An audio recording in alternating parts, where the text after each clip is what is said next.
Mind of the Meanie is now an exclusive brand partner with WWEshop.com. Pick up all your favorite new merchandise from Roman Reigns. Acknowledge me. Cody Rhodes. I have to finish the story. LA Knight. Let me talk to you. And more using our exclusive link in the show notes.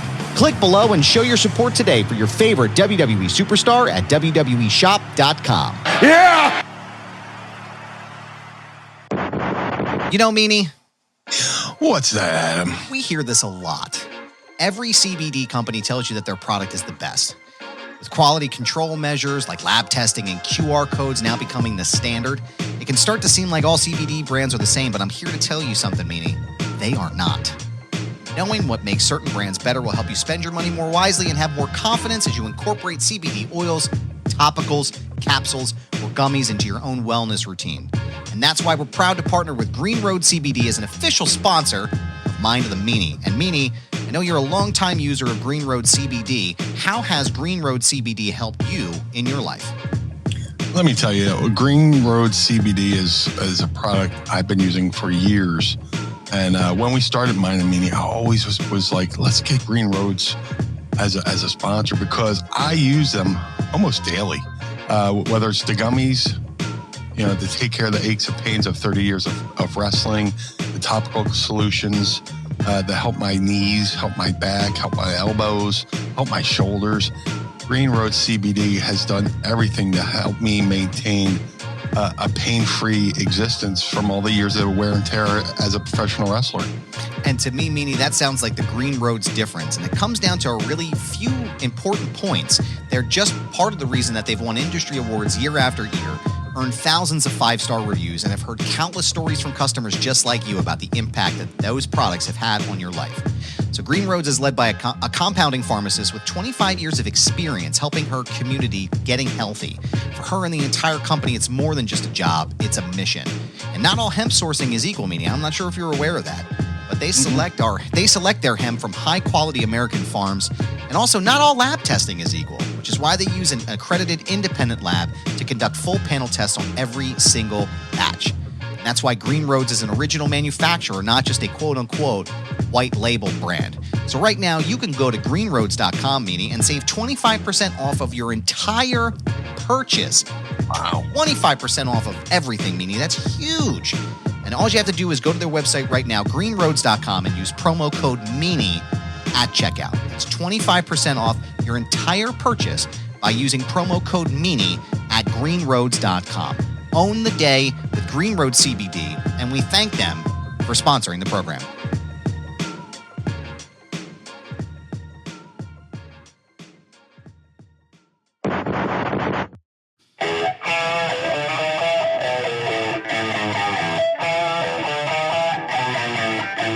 This is the Mind of the Meanie. Here are your hosts, the Blue Meanie and Adam Barnard. Peace, world, and welcome everybody to the Mind of the Meanie, your weekly peek into the world according to former WWE superstar and ECW original, the Blue Meanie. We'll cover wrestling, music, movies, sports, and lots of useless knowledge, all contained in the Mind of the Meanie. I'm your tour guide, Adam Barnard, and he is the Blue Meanie. Meanie! Yes, sir. What's on your mind? Brother. Choo-wee. Can we do a podcast here? My bad, y'all. The system. Well. I don't know what happened here with freaking StreamYard, man, but it was giving me the grief. The system is definitely fucked. Yeah, I don't know. I don't know what happened here, man. I apologize for us being delayed here. It completely kicked me out of the system, and then it wouldn't let me back in, so we had to call our fine friends over there at One True Sport, get this all situated and ready to go. So we're happy to have you here with us right now as we speak. Meanie, how are you, good sir? What's going on, man? It's November. It's been 70 degrees out. I am happy. I hate the fact that, the sun's going down earlier. Like I'll say to my dying death or dying breath, same thing. Yeah, man, I love it when the sun's out until 8 o'clock, and, it is what it is. But I'm home. We're home from visiting the in-laws. It's awesome. Had a great time up there in Connecticut. visiting, and home now, and just you get back home and you hit the ground running, and you just don't stop. So doing the show's kind of like a break. Doing the stuff I gotta do. It's people are like, how come you don't call me back? I was like, well, dude, I'm a busy boy. But I can't complain, man. I'm happy. How are you, sir? I'm good, man. I'm a little frustrated about the equipment issue here, but other than that, I'm doing okay. It's been an interesting week. Lots of interesting things happening, but overall, I'm holding in there. I'm hanging in there, and I hope you are too, my friend. I hope you are too. I'm doing good. Dude, went to speaking of busy, I like Wednesday did a quick did a run-in over at McCuskers on a Wednesday. NXT was in town. I wasn't booked, Terry, but that's okay. That's fine. I'm happy for my friends who were. And I figured, you know what? I'm going. A lot of people in town for the NXT gimmick. Let's see if anybody stopped in at the bar. And Mrs. Meanie goes, stopped in there a little bit earlier. Gotta give a shout out to a dude named Ian, listener to the show. Stopped. He went down to the NXT show, drove all the way down from Buffalo, and went to McCuskers in hopes that I might be there. Wow. So I stopped in, just for a couple daddy sodas. Dougie, the bartender, was like, "Oh yeah, this guy's over here. He's been waiting a couple hours for you." And I went over, and I guess Mrs. Meanie was already holding court, and it was cool. It was cool. One of our Pod Squad members from Buffalo, Ian, came down. You stopped by, so I had to say hi. So that's amazing, man. That is so cool, man. I love hearing that stuff all the time. It was cool, like even at Meanie Mania. Let me try that sentence again, because talking. Even at Meanie Mania, it was cool to see so many people coming up to you, and even like some folks came up to me. They were like, "Oh man, we love the show. We listen to it every week." I'm like, "That's so fucking cool." Like, it's fucking cool to hear that stuff. I love it so much. I mean, it could be worse. It could go, "Oh yeah, I got a podcast," and people go, "You have a podcast?" Well, man, it's nice when people reach out to me about stuff that they hear on the show and they want to interact. And Ian was cool. Like, he was asking me questions about stuff like I totally fucking forgot about. Really? So it's awesome, man. It's awesome. Just how far the show's come. I mean, we've been going on 4 years, maybe. 4 years, yeah. It's about 4 years now. Well, what episode are we on? 242. 242. Yeah.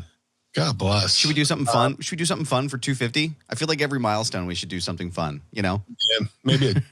Well, you got kids. I was going to say, let's do a drinking show, but yeah, it would be fun, but that's your problem, pal. I'm thinking, I don't know. I gotta run back the 200th episode, man. I have to get that up on this, our little, what's it called? Our shout outs up on the One True Sport Network here. That was a lot of fun. We had a lot of fun. People sent some stuff for us, and that was a really good time. And Al, unfortunately, Al was lost in the toilet somewhere because of the Haribo gummy bears. Which he said he would have been happy to be a part of if he wasn't, stuck somewhere. But I was going to talk to you about ECW, man. The ECW arena. I got a chance to watch the show, man, and just like we predicted, good sir. Nunzio, Little Guido, made an appearance and challenged. I was surprised that they did it this way. I didn't think that was going to be the way they went for it, but he ended up challenging Tony D'Angelo for the North American Championship, which I thought was super dope. I thought that was amazing. But tell me about if you got a chance to check that out and what you thought about Nunzio back in the ring in WWE ring in 2024. So what's cool is, I say this all the time, and, I live 10 minutes from the ECW arena. And, it sounds like I'm joking, but I pass there every day when I go to get my coffee.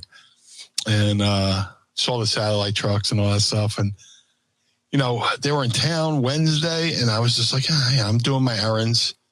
And I see a crew of people walking towards, like, Tony Luke's. And it was like they were going over there to film the vignette or the promo between D'Angelo and Nunzio or Guido. He'll always be little Guido to us. Yeah, man. I wish I had the pull. I wish.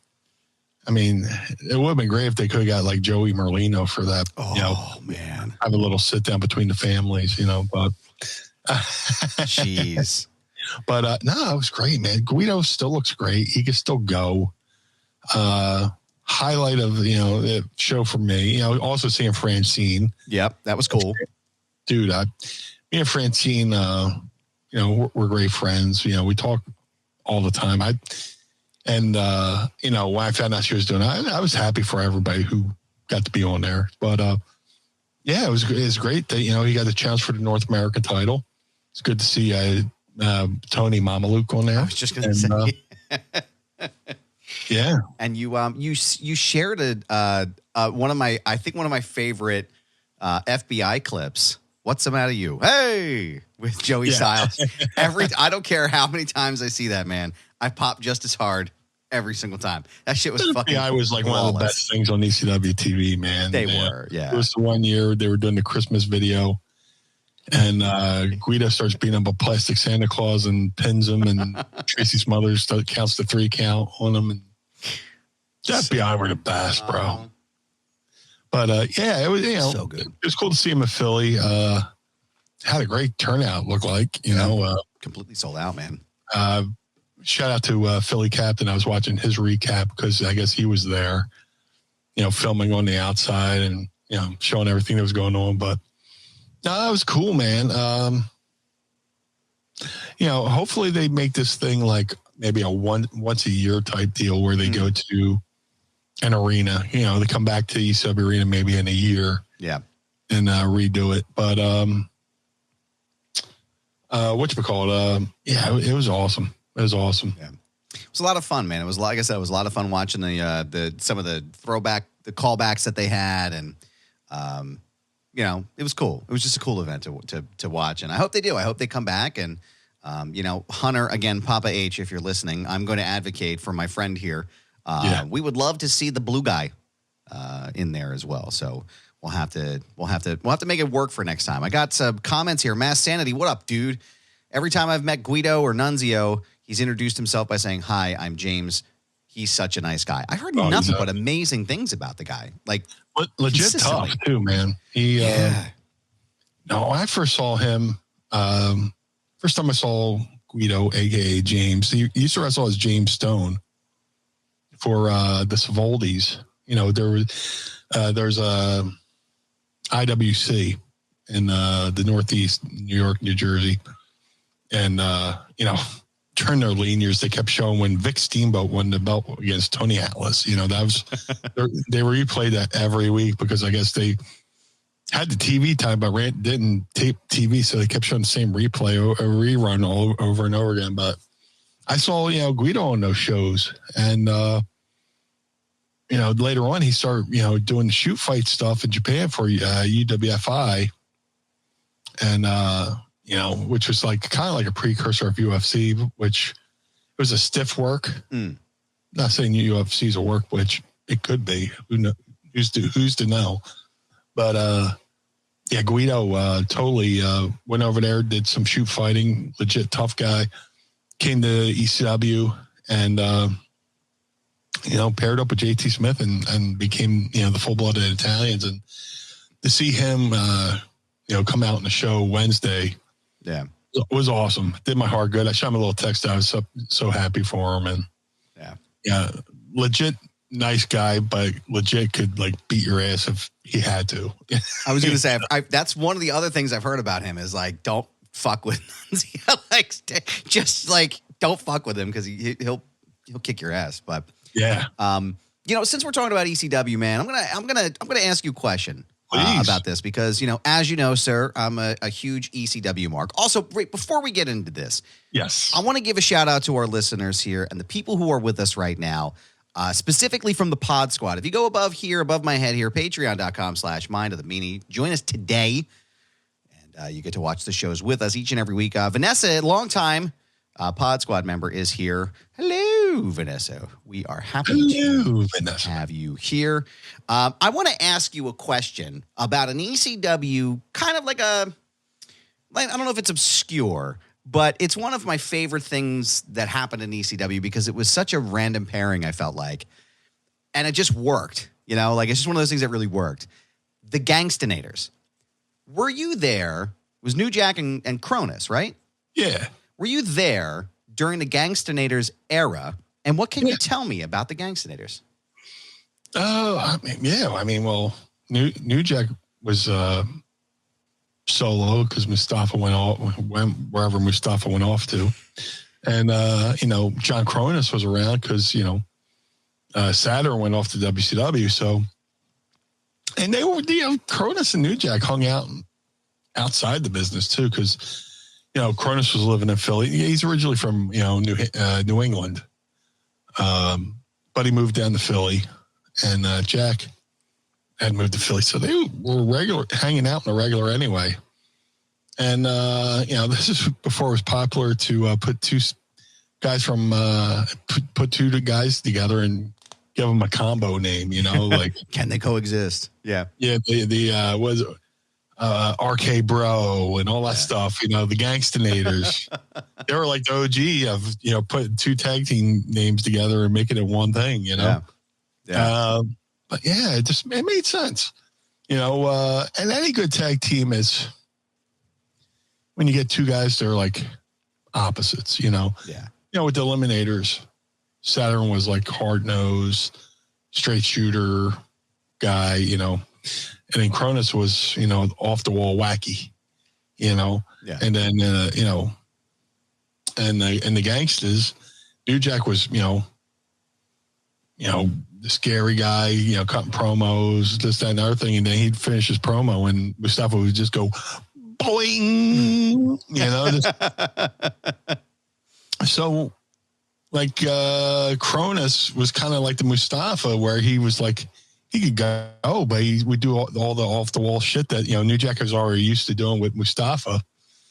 And then New Jack was the scary guy, the scary bald dude that, Kronus was used to with Perry Saturn. Yeah. So it just made sense, two opposites together, and it worked.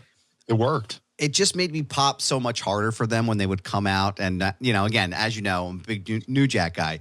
But, it just made the experience so much better when both of them came out to Natural Born Killers. And it's just, I don't know. There's something so fun about thinking about that tag team together. I loved it, man. I loved everything they did. And the thing with, playing Natural Born Killers throughout the whole match was like, it was like a soundtrack to them. When you watch a fight scene in a movie and there's a soundtrack. Yeah. Yep. The match had its own live soundtrack. And shout out to sound guy, Randy, who did all the music for ECW. Like, he's the sound guy for ECW, but he also, was like a DJ. So he was live mixing that song on the fly. So he put the song in two players and knew how to extend it, man. As they were fighting. So if the match went 20 minutes, for 20 minutes, he's mixing on the fly. Yeah. And then, the 1, 2, 3, and then he'd figure out how to do the at the end, but to watch him do that in person was pretty cool. So, like I say, with pro wrestling, it takes everybody from the booker all the way down to the ticket taker. And, in this case, the sound guy, it makes the show that much better. Yeah. Absolutely. Yeah. Got some chats in here. He says, Mass Sanity says Eliminators were so good together. Yeah. Both of those tag teams were amazing, but it just New Jack and Kronus. That was my shit, man. Yeah. I fucking loved it. So what else is going on, man? What else is happening in the world of the movie? Oh my God. Just, got did the ECW deal, still doing stuff with Ultra Pro Wrestling, which I'm trying to help them out with finding new talent, and trying to help put them in touch with people. Had an idea for somebody today, and hopefully the pitch for them. I pitched somebody who was like, hey, what about blankety blank? And I'm waiting to hear back. So, the Ultra Pro Wrestling video game is picking up steam. It's awesome. I know I plug them every week at the show, but Ultra Pro Wrestling's doing an amazing job because, if you're a fan of those 90s, early 2000s N64 games, Ultra Pro Wrestling, not Ultra Pro, Virtual Pro Wrestling. Then there was WCW Revenge, then WrestleMania 2000, No Mercy.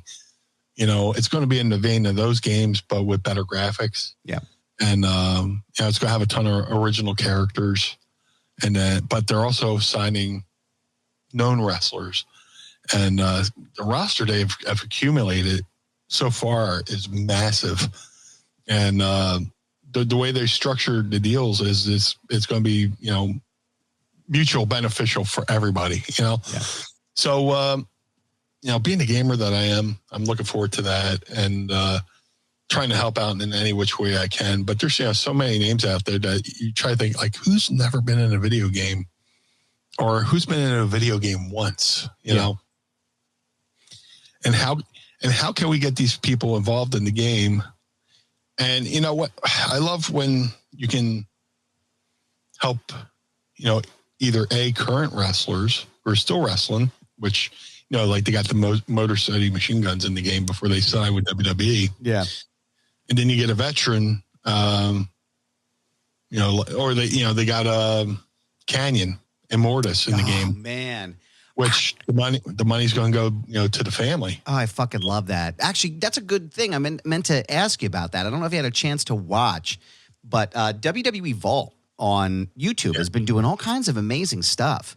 Yeah. And they just released a handful, I think it was like 4 maybe, of Mortis dark matches from WWE when they were trying to, I guess, test the character with the crowd.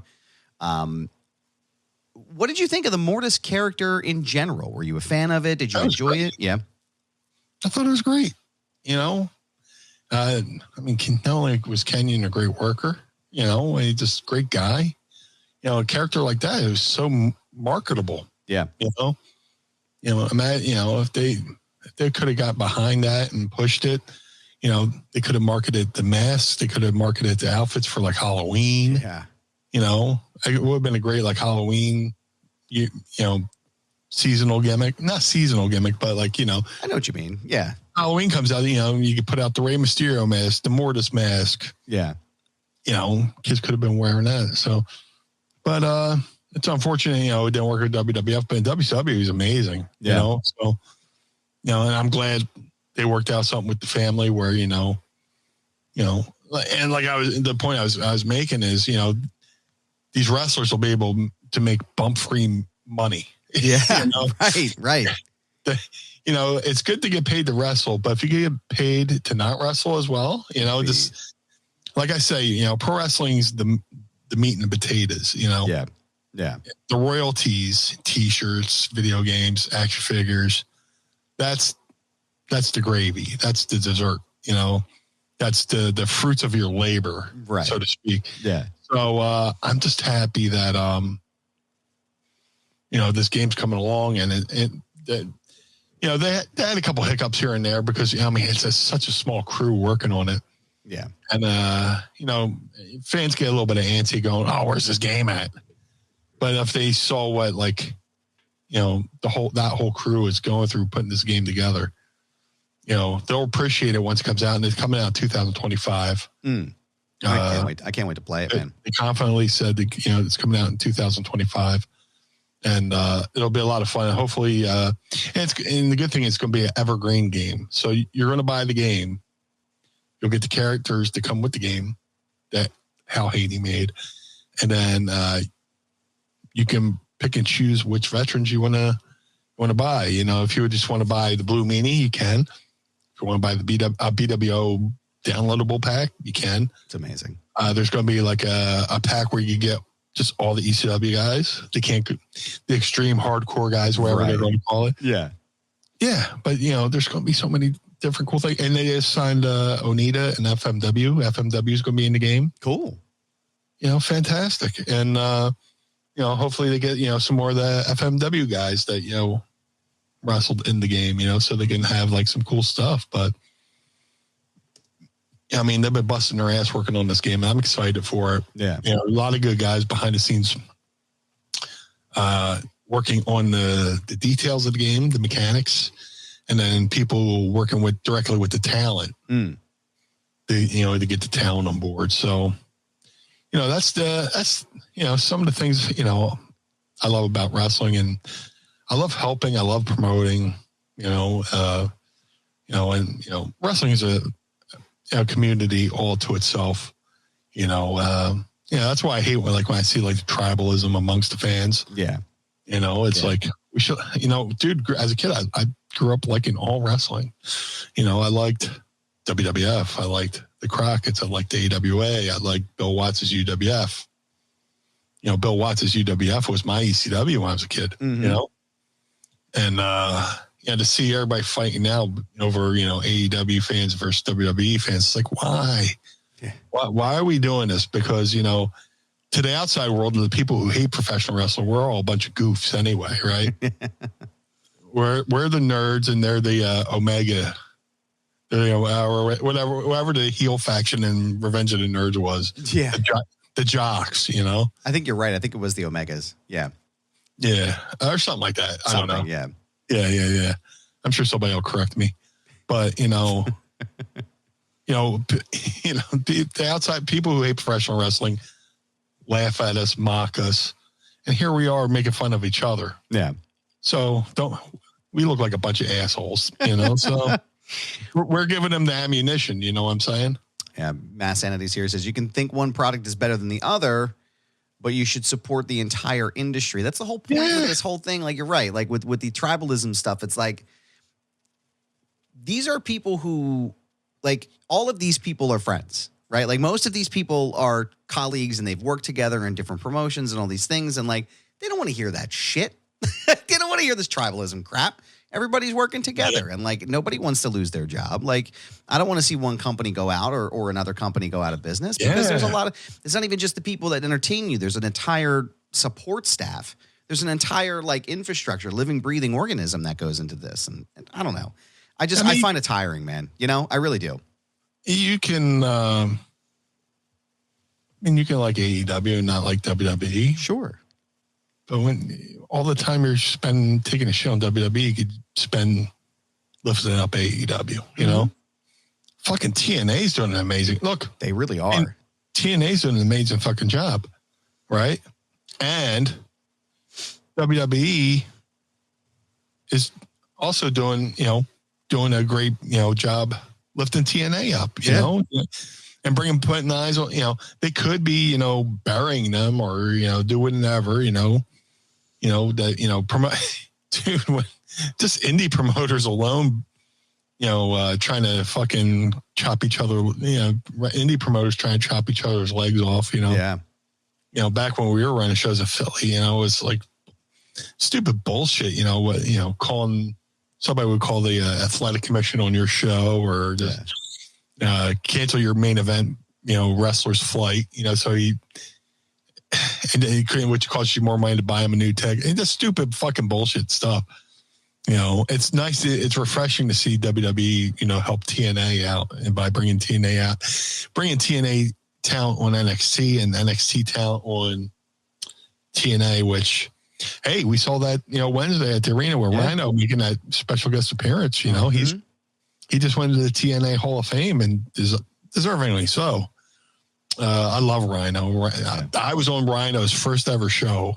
I was on his first ever match. I was on that show where I got my ass beat by Bruiser Bedlam, aka Johnny Canine, and just to see where he's come from from there till now is fucking amazing. Yeah.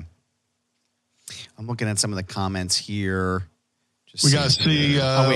Here's he goes. Here's a correction. Alpha Beta. That's what it was. Versus Lambda. The Omegas were the girls that partied with the Lambdas. I forgot about that. Thank you, sir. We appreciate you. The Omega moves.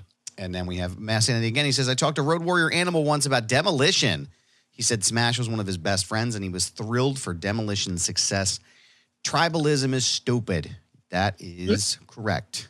It is. So, but that's my soapbox moment. That's my soapbox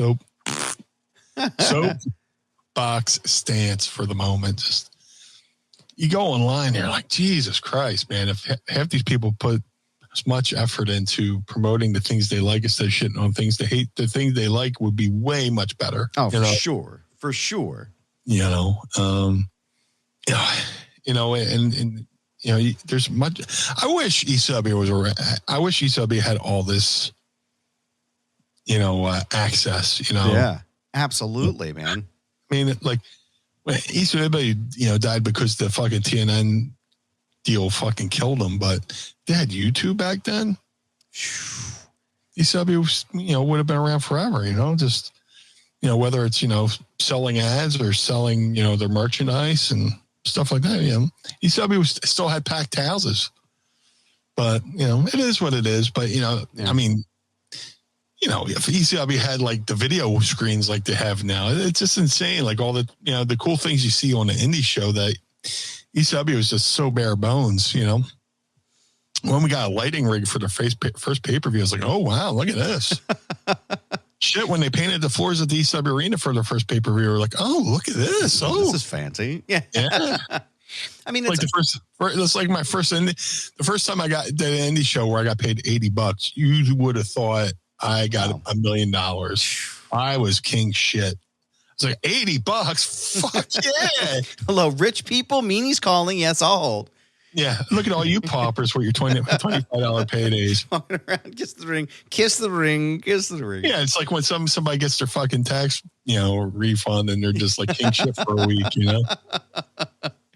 I love it, man. No, I mean it's hard to deny the influence that ECW still has. I mean, you watched Philadelphia is obviously anybody who's listening that's not from Philadelphia, like it's again, you have to come here to experience it, but like we talked about before, it was a special time in wrestling, man. And it's hard to deny the influence that it still has today on the product, right? A lot of the shit that you guys were doing wasn't being done until you guys did it and became part of the lexicon. And now we see it all the time. And I definitely, Mass Sanity took the words right out of my mouth. Like, imagine if streaming existed back then and you guys would have moved to a streaming network. You know what I mean? Like all the shit that like Netflix or, anything. Like imagine the kind of production quality or even attention you would have got for it back then. Yeah, there's rumors that, initially Shane wanted to buy ECW and make it an online streaming show on like WWE or WWF.com. That was the rumor that came out, way after the fact. But I mean, there was talks of, talks about streaming back then. That would have been amazing. Yeah. Again, like I said, I know we talked about it before. I feel like I'm hopeful that potentially maybe ECW as a brand or WCW as a brand gets resurrected in some way, shape, or form, right? Yeah. I think that would be great for anybody talent-wise, There's enough talent on that roster that you could easily fill it up, especially like we talked about, before, like with all the legends that are coming back and all the people that are involved again. Feels like Hunter's bringing a lot of people back and or at least like bringing them back in a goodwill sense this time, Yeah. And I think there's an opportunity for that for sure. If ECW hadn't gone out of business, they easily would have became what Ring of Honor was. Yeah. Because they were starting to get away from that. They were starting to, back, the last ECW Arena show, or last original ECW show at the arena, backstage there was like guys like, they had been using Christian York and Joey Matthews, who were great wrestlers. Then there was also, the Backseat Boys were backstage for that show too. So they were going to bring in these younger talents that could go. And I think they would have gone away from some of the hard hitting violence. Yeah. So but then you start looking at early NXT, and that early NXT had that ECW vibe. Yeah, it had like I don't want to say indie vibe because it's not the right phrasing for it. There was like a underground vibe. Yeah, that's the word I'm looking for. It's like underground. Like there was definitely like a darker, grittier approach to that early NXT stuff that I think was what made it so popular in the first place, is because it mirrored what y'all were doing, right?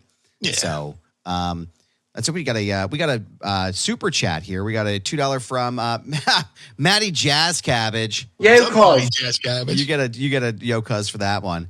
Oh, that's the wrong message. Hold on, let me get you here. And thank you so much for the super chat. We appreciate you, sir. Oh, well, thank you. Who would BWO go after in NXT? And we're talking classic Stevie Richards, Blue Meanie. Yeah, I mean, we'd have to think, D'Angelo's family, since they're aligned with the FBI. Yeah.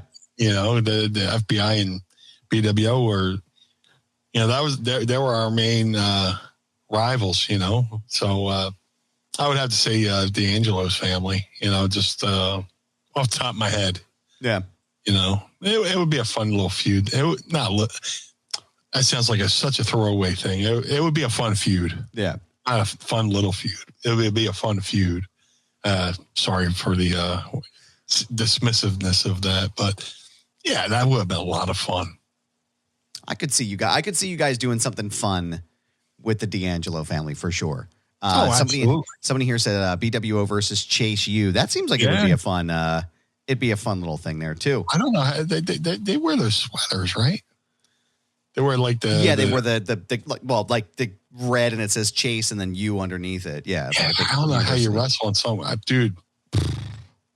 That would smother me, just yeah. And wearing a sweater like that, like Norm Macdonald said, wearing a turtleneck, feels like you're being choked by a weak smaller person. I can't see you wrestling those fucking gimmicks, man. Jazz Cabbage, you get a Carl for that one. Hold on. Yo, asshole, I don't fucking sound like that. Yes, you do. And yes, he does. Papa H needs to call the blue guy. I need to see this here. Well, a little inside baseball, I reached out. I know people who work there, and I think they had everything figured out by the time I reached out, so there wouldn't have been room, but they listened. Hey. I had an idea where, somebody's roaming the hallways, like looking at their cell phone, and they bump into me in the hallway. Hey, Blue Meanie, what are you doing here? Oh, I live here. Oh, Philadelphia? No, I live here. in the 2300 arena? Yeah. Well, where are you staying? I go, under the ring, just, and the person goes, okay, slowly backs off, and just, I don't know what the out for that would be, but, Hey, listen, it's an idea I pitched, but, what are you going to do? Hopefully we do it next time. I was going to say, there's always next time, man. There's always next time. I'm sure they're going to be back. I hope it happens next time for you. Dude, the amount of production that was outside the building was astounding. Well, right. Like I was looking at it and I'm like, this is crazy. Like I was trying to spatially orient myself as far as where like the hard camera was set up and where the Tron was. And I couldn't even figure it out. I've been in there multiple times because we've been there for icons and everything else, but I couldn't figure out where they had everything set up. And I was like, holy shit. Go on YouTube after this. Yeah. And look up the Philly Captain's video. He was outside. He, showing all the production trucks and the satellite trucks and stuff like that. And they brought everything. It's crazy. It's unbelievable, man. Jazz Cabbage says, do you live with Boogeyman and Hornswoggle? Now that would be sick. Anyone remember when someone went into the ring and it was like a whole universe? That would have been perfect. Well, ECW Arena would be a different universe too, and I would go along with the rib because, there's been a couple times that, MLW ran a show at the ECW Arena. Somebody went under the ring to pull out a weapon, and they pulled me out instead. Just that would have been great. I could be like the ECW's equivalent of Hornswoggle. I'm just living under the ring. That'd have been great, man.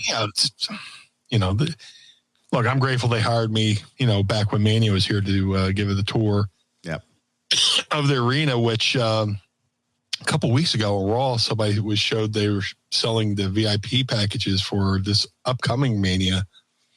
And like, it's like in the little right-hand corner of the screen, and you see, like, you see me on Raw, from when I hosted the ECW thing at the arena for WWE. So that was pretty cool. I've been on WWE TV, just, you have to really look for it. You know? Yep.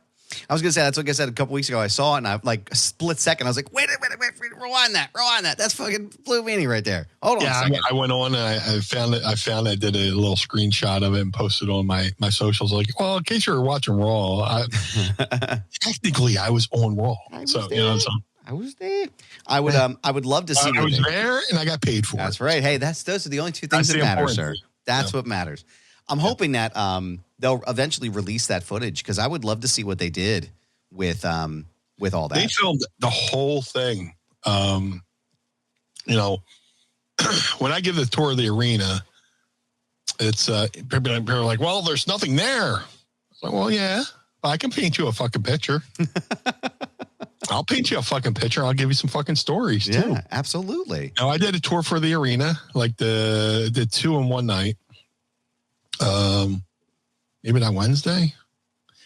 And then WWE hired me to do the one on Sunday, the day of the second Mania. And, it was cool. It was the same tour, but different in a way, because the fans asked different questions each tour. So I could bring up different stories, Yep. I'm going off of my memory.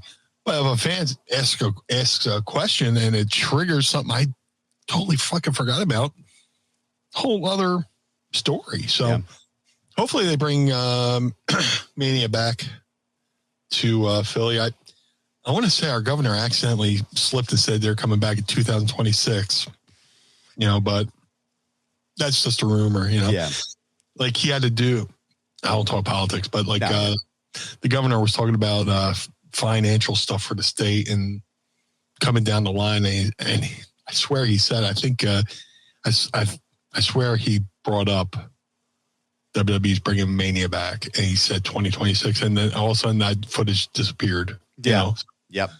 So they come back. I'm available to do more tours. So and somebody I don't know how it came up, but like somebody tweeted at me on the tweeter, and posted photos from that tour, and gave me a compliment on the stories I told, Yeah. Because that building looks nothing like it did, but there's stories you could tell, and pictures you can paint. Yeah. And have it, be fun. Yeah, I was going to say, if there's anybody that would give me a tour on the ECW arena, I would love it to be the blue guy. That would that whole... Oh, we got another super chat here from Jazz Cabbage. He says, it's another $2 one. I'm going to give you Yo Cuz. Heel Meanie versus JBL. Heel BWO. How mean could it get? Could you see a heel BWO? Here's the funny thing. Like, BWO went back to WWE in 2005. Yeah. And we're feuding with the Mexicools. And we're, basically supposed to be the baby faces, right? And then we do a house show in Poughkeepsie. As Howard Finkel used to say, ladies and gentlemen, coming up in Poughkeepsie. Dude, somebody just literally asked earlier if we could get it. I didn't see that. That's a yoga. Cause. There we go. Good shit, man. That's fucking synergy. There you go, man. Hey, this is Howard Finkel. Letting you know the WWF is coming to the Mid-Hudson Civic Center in Poughkeepsie, New York. Hello, Brian. This is Howard calling from the office. I got your flight scheduled for this weekend where you'll be in Cincinnati, Ohio, and then you'll be driving up to Dayton, Ohio, and but we were doing a house show in Poughkeepsie, and it was Stevie versus Scotty Too Hottie. Scotty is like, why? Scotty's a baby face, and we had been baby faces versus the Mexicools, and we're both like, this is weird. And Scotty's like, yeah, this is ECW country. They're going to boo me. But we went out there, they cheered Scotty, and they booed us. Wow. And we just worked as heels for that match, you know. Just you gotta go with the with what the fans give you, you know. If they start booing you, and the other guy's technically a babyface anyway, you just heel it up, you know. Yeah. Got to do what you got to do. Call it in the ring, brother. Speaking of calling in the ring, brother, I have a question for you, if you don't mind. If I got a statement real quick. You have a statement? It fucking stinks in here. I farted. There's an elephant in the room, and it took a shit. Let me address the elephant in the room. That just I can't remember what regular air smells like. I wish I would have stood up and just fed it right into the fucking microphone, bro. But you know what? You would have done that, and then you would have been mad because you're like, oh my God, it's not going away. It couldn't get any worse than it is right now. I'm surprised there's not like little green squigglies coming up, you know? Meanie farts in Technicolor. Dude. Woo-wee. What did I do to myself? What did I do to bring this on myself to deserve this? This is insane. We had Vietnamese for lunch. We had some banh mi sandwiches. That's what happened. Oh, man. But yeah, ask your fucking question, man. I got to get out of here. That's all right. Just get some spray, Meanie. And then crack a fucking window. Thank fuck no smell-o-vision. Like the pink squiggly line, like the pig pen squiggly lines. Yes. My boy Donnie Moses. I love it, man. I love it. So, Meanie, I do have a question for you now. It is warm. It just got warmer, bro. Oh, man. I'm sorry I'm interrupting you. Go ahead. You're fine. You're fine. Quick question. Are you ready to ask Meanie, sir? I'm more than ready. Yes, I would love to. It's time to ask Meanie anything. Ask me something. If I could sell my farts in a jar, man. This is a drizzling shit. I can't remember what regular air smells like. Don't forget to tweet us your questions using the hashtag AskMeanie. And I got a lot of people in here. You know it's bad when you can't stand your own. No. It ain't alive. It ain't live if the Meanie doesn't fart. And then Maddie Jazz Cabbage says, OnlyFans Meanie sells farts. You don't want that, brother. You don't want that. Do the fucking jackass, gas mask that's just fed right up to my ass. It's here's a question. like huffing. Actually, wait, before I ask my first question. I just fracked in my pants. Let's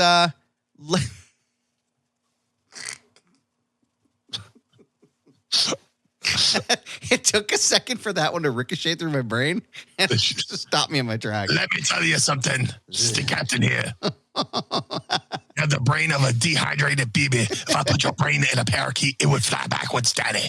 That's my Captain Lou. What do you got on tap for yourself today, sir, besides your own fresh colon cleansing brew? Brother, it's about to smell like peaches and shit in here. But I got Waterloo, peach, fucking seltzer. I wish I could call the episode Peaches and Shit, but we'll get in trouble with iTunes. So, I actually, finally, sir, I found it, and I have it right here. That's right, y'all. It's the cheap shit from the vending machine. That's right. It's a Pittsburgh throwback to Meanie and I's early episodes together when I still lived in Pittsburgh. Happy to find it. It's the Black Cherry Clear American. Yeah. 50 cents from the machine. So let's crack them up here. Actually, wait, before we could do that, Darren Staley says Peaches and Shit is a great t-shirt. Slicker! Yeah, we're Slicker hats. Oh, my God. All right, let's crack these Johns in 3, 2, 1. Sandman to that bitch. It smells like late stage pandemic in my apartment. Cheers, beers. Oh, yeah. Dude, I'm going to have to peel off my underwear with a fucking tea kettle. Just like scraping it. Jesus Christ. It's going to have to steam them off. Yep, like an envelope. Like when you open a neighbor's mail. So, Oh, my God. Kit Kats is here. He says, oh, my God. Meanie, you ever crapped your pants? Detroit, 1999. Yeah. 1998, I'm sorry. Is January 3rd, 1998 in the Inkster Rec Center. Oh, my God. Somewhere, dude, and I've done that, dude. So ECW's running Michigan, and I'm wrestling Jason. I've been wrestling Jason around the loop. and Jason clotheslines me.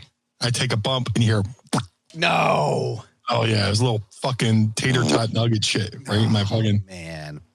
And fucking, what's the first thing Jason does? He snapmares me onto my ass and slaps on the fucking chin lock. So, you know, at the time I'm managed by Bill Wiles, who's Boogaloo Bill Wiles at the time. And he's ringside and he's like, and he looks at the crowd and goes, man, you people fucking stink. And he fucking runs around to the other side of the ring to fucking get away from it, and the smell hits the other side of the ring. Oh, man. And then match, you know, we still had like another 5 minutes to go. And I had to do the fucking moonsault and everything. So thank God it was solid. If it was liquid, it would have been like a Gallagher show. Oh, you know, God. Could you imagine liquid like shits, dude? You know, just fucking, or whatever, Sledge-O-Matic. I'm thinking about the time that CM Punk said he shit himself in the ring. Like, oh, yeah, there's footage of that, yeah. How does it all stay in the shorts? I had tights underneath, so. Oh, okay. I was like, how do you fucking contain all that, man? Well, I had like a singlet. I didn't want to buy trunks, so I had a singlet that I wouldn't pull the straps up on. Yeah. And before that, you know, I learned the hard way to wear tights underneath those Daisy Dukes because then my balls would fall out all the time. Fucking Mustafa picked me up for a body slam and my nuts fell on his shoulder and the whole, you hear this, the fucking bleachers in East Side Arena go, oh. The first thing they all looked away on, but to put a little bow on that fucking story, Inkster, Michigan, July 3rd, 1998. So it was. He said the same thing. It's so specific. Yeah, and I had to Google it because me, Nova, and Randy, the sound guy, drove out there, and they picked me up New Year's Day, which was the fucking Mummers Parade. So they had to navigate the Mummers Parade to get to me. Oh, we drove out to Detroit. We stayed over. Drove halfway, stayed over tonight, drove the rest of the way the next day. So that was, you know, so maybe it was the second. I don't know. Anyway, I go in the locker room and Sandman stooges me off. Yo, Meanie shit his pants. And I'm in the shower. I fucking had to peel my pants off. And, you know, underneath my tights, I wore underwear, right? Tighty whities, you know. And I had to fucking, you know, peel it off. And I'm like, I got the shit. There's dual showers. I'm leaning against the one while the other one's fucking hosing my ass off, and I fucking roofed my underwear. I went out the side door and fucking did the Kareem Abdul-Jabbar hook shot and shitty roof. And I somewhere Meanie's shitty underwear is still on the roof. I've gone on Google Earth and gone on to look on the roof to see if they're still there. And are they still there? No, but it should be like a fucking chalk outline where like somebody tarred around it. They're like, I ain't moving that shit. Could you imagine somebody?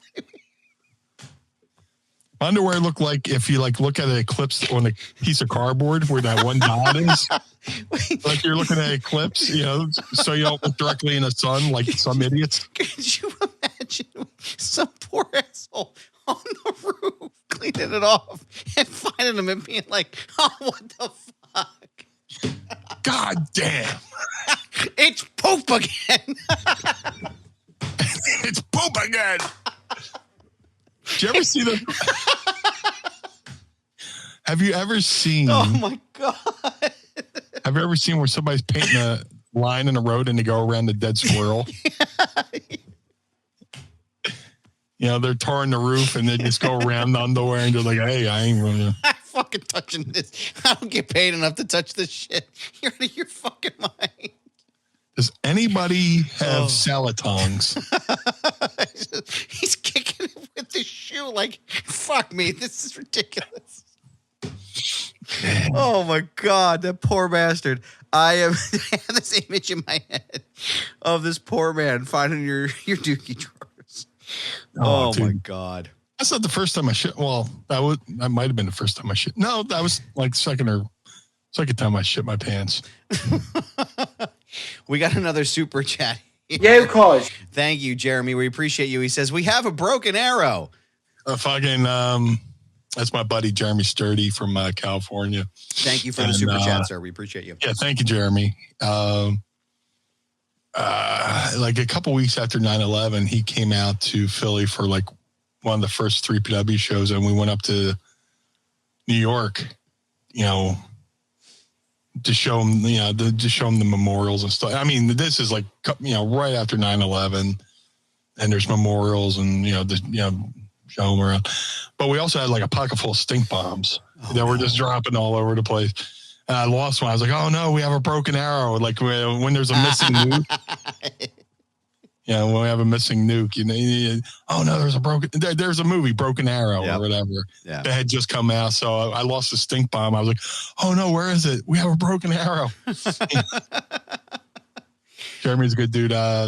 Jeremy, tell your folks I said, hey, give them my best. We appreciate you, sir. Thank you very much. Our last question today comes from Twitter. Listen to me. Twitter user Dave Groves says, as someone who only knows the hits of Van Halen, yes, but enjoys the genre of music, sure, where would you recommend starting to dig deeper? And I think he's talking about Van Halen. Yeah, well, I mean, like the deep tracks, or I think it's probably was talking about like deep cuts, like what maybe your top 3 deep cuts. Okay. My favorite Van Halen album is Fair Warning. Oh, dude, somebody just there's a guy. The fuck's his name? Just put out a fucking rare Van Halen song today. Oh my god, can't think of his name. Anyway, deep cut Van Halen. I mean, if you go out there and find like, there's a whole bunch of like hidden tracks out there. I'm trying to think of whether I should recommend bootleg or demo or unreleased. Maybe one of each. Bootleg, demo, unreleased. There's an unreleased song they did that was pretty good called Eyes of the Night, which is only available in live form. Like, back in the day when they were playing like backyard parties and playing the, Pasadena Civic Arena, there was a bunch of like soundboard recordings. So there's like quality stuff of them doing covers too. But they had a song called Eyes of the Night, which Eddie's guitar on there is really good. A really cool riff. I see the eyes of the night. Watch me, watch you. And then demo. If you could go out and find the Gene Simmons demos, Van Halen, their first album is called Van Halen 1. There's a demo out there called Van Halen 0 because it was the songs before Van Halen 1. You hear early versions of Running with the Devil. And then there's also songs they would later use for A Different Kind of Truth, which was the last album with Dave. Dude, Alex Van Halen just put out a song this month called Unfinished, which was the last song him and Eddie recorded together, and it's an instrumental, and it's really emotional. Amazing. Oh, Mitch Malloy was the singer. Right after Sammy left Van Halen, they auditioned this guy Mitch Malloy, and he did a studio version of Panama. And there's a song called "It's the Right Time" that he just posted the other day, which I thought was like new, but apparently it's been out for like 7 years. But that was a really good song, and the guitar part's really good. And later on, Van Halen would use that guitar part with Gary Sharon for a song called "That's Why I Love You." But how about this? I'll end it with this. There's a song called "Crossing Over" from the Sammy era, which wasn't put on an album. It might have been released as a B-side. It's one of the few Van Halen songs where Eddie plays guitar, drums, and bass. No shit. Yeah, Eddie had this piece of music. It didn't have a name, but he played guitar, drums, and bass on it. And he had just been sitting on it. And then Sammy heard it. It's like, this needs to be a song. Yeah. Eddie had written it for a friend who had passed away. A friend from his childhood had passed away as a tribute. And around this time, Van Halen's manager, Ed Loeffler, had passed away. And Sammy tells the story where he was sleeping, and their manager, Ed Leffler, comes to him in his sleep saying, everything with the band's going to change and all this stuff. And then Sammy wakes up and finds out Ed, who just visited him in his sleep, had just passed away. Oh, wow. So they took that piece of music that Eddie wrote about his friend who had passed away, and they put lyrics kind of dedicated to their manager, Ed Leffler, who had just passed away. And the song's called Crossing Over. When Mama Meanie passed away, that song kind of took on a whole different meaning for me. Yeah. When Mama Meanie passed away, I was playing that song a lot. So that's probably one of my favorite hidden gems from Van Halen. So it's on YouTube. Yeah. Go on YouTube, Van Halen, Crossing Over. Listen to that song and think about somebody you wish was still here. And it'll connect on every fucking level. I'm definitely going to check that out. Thank you for sharing that, man. I appreciate that. And thank you for all of your questions as always. We appreciate Excellent questions. Yeah, excellent seriously. Questions. Thanks for the super chats. Yes, we appreciate the super chats and everybody chipping in here and being a part of the show, our brand new live show here on One True Sports. So go ahead and hit like and subscribe and join us here every week as we do our program. But Meanie, it's that time, my brother. Peace to the homie enrichment with this wonderful soothing beat that you'll listen to as we read our ads to you. And Meanie, I want to know, good sir, where can everyone keep up to date with all things blue when they're not listening to the program? If you would like to follow Blue Meanie on all forms of social media, Facebook, Twitter, Instagram, and lately I've been putting over Blue Sky. At Blue Meanie BWO on all forms of social media. To support the Blue Meanie, go to prowrestlingtees.com/Blue Meanie. To support Mind of the Meanie, go to prowrestlingtees.com/Mind of the Meanie. If you're a cat lover like myself, go to madcatbeardcare.com. Get the Blue Spruce Beard Oil and Balm. Shout out to my boy Josh Thornton, who's doing an amazing job over there. All proceeds go to taking care of feral cats in this neighborhood. So go over there, madcatbeardcare.com, Blue Spruce Beard Oil and Balm. I just put them over a few minutes ago. The Ultra Pro Wrestling video game coming to all major consoles in 2025. Ultra Pro Wrestling contains not only original characters by the amazing Hal Haney, but many real-world wrestlers, including myself and many others. I'm trying not to spoil. Go to ultraprowrestling.com or UPW Video Game for more information. That's ultraprowrestling.com or UPW Video Game on the Twitter. The figure collections, bone-crushing wrestler Series 1s of the Blue Meanie are available right now. All Series 1s can be ordered right now at shop.figurescollections.com. That's shop.figurescollections.com, sorry. Type Blue Meanie in the search bar. Select regular Blue Meanie or BW Blue Meanie. Either way, there's no wrong choice. To have the Blue Meanie on your podcast, go to podstars.net. That's podstrz.net. Register your podcast, book the Blue Guy, and let's have a conversation over there at podstars.net. Cameo.com/Blue Meanie BWO for birthdays, holidays, and well wishes. Did a few this week. Let's try and make somebody's day a little bit happier. Book through the website, not through the app. The app takes too much money. I'm going with the beat of the song. I like it. You're right on beat, man. I love it. It's good shit. It's the only rhythm I have. Book through the site, not through the app. The app takes too much money. All your hard-earned dollars that you think is going to the talent really isn't, because the app takes such a huge cut. But most importantly, Mr. Barnard, where can we find you, sir? Well, thank you, sir. I appreciate that. You can find me on all forms of social media: Instagram, TikTok, Threads.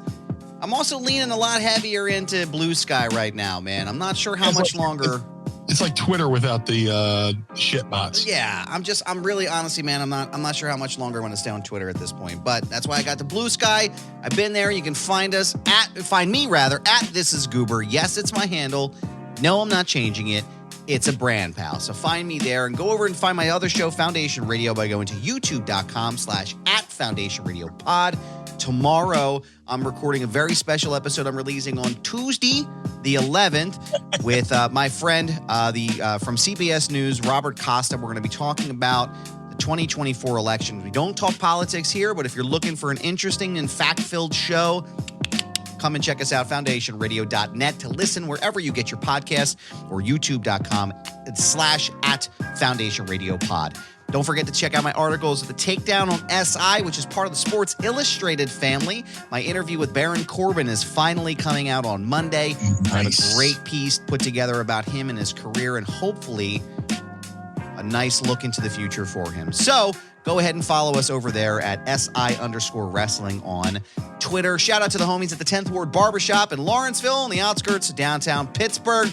Go and schedule your appointment today with Kane and Jordan and the rest of the crew by going to 10thwardbarbershop.com. The Feinberg Method. Use promo code Goober at thefeinbergmethod.com and save up to 20% off of your entire purchase.